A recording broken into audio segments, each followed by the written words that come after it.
l'union fait la force. C'est ensemble qu'on peut faire de bonnes choses. Je ne suis pas chauviniste, mais je suis de ceux qui pensent un peu avant les analyses que le Bénin risque de dépasser le cap des quarts de finale pour cette fois-ci parce que notre équipe a obtenu sa qualification dans la sueur et dans le sang.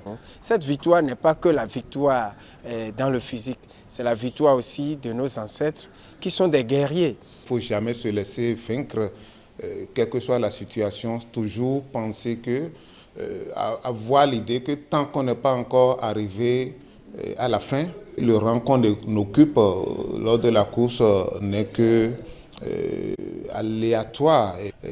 Tant que l'arbitre ne siffle pas la fin, le jeu reste toujours ouvert. Le jeu reste toujours ouvert. À la dernière minute, vous pouvez toujours marquer.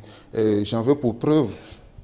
Dans les dernières secondes, hier, les guépards ont failli nous faire les écureuils. Vous voyez, mais malgré ça, ils ont pris conscience que le danger est toujours derrière eux jusqu'aux dernières secondes. Et quand même, ils ont repris confiance pour bien gérer la fin de ce match. Donc, c'est que tant que vous n'êtes pas encore vaincu, dites-vous toujours que vous pouvez toujours retourner la situation.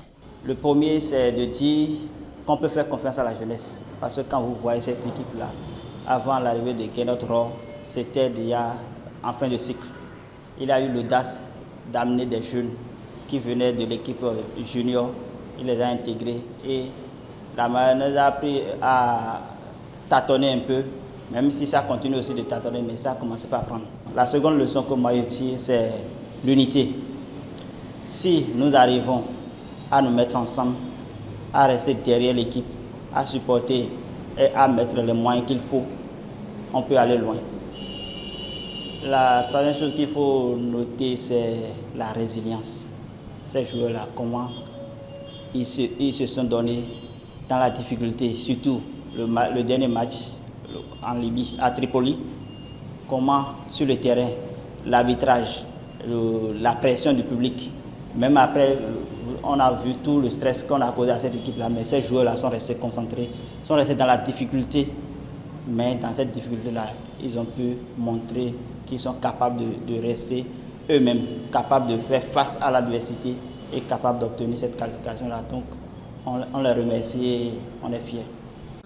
Les perspectives à envisager déjà, nos autorités doivent penser à un certain nombre de choses et c'est s'organiser au point de vue financier, et matériellement, humainement, pour que déjà les cabines, l'hôtel que les journalistes béninois vont occuper au Maroc là-bas soit apprêté à l'avance. Que tout soit bien poli afin que les Béninois puissent se sentir à l'aise. C'est de faire en sorte, individuellement, au niveau des joueurs, d'être performants en club. Parce que c'est ça qui détermine, en tout cas, qui présage de ce que sera cette CAN-là. Ensuite, il faut que le staff technique, la fédération et le ministère s'entendent sur le calendrier de préparation au plus vite.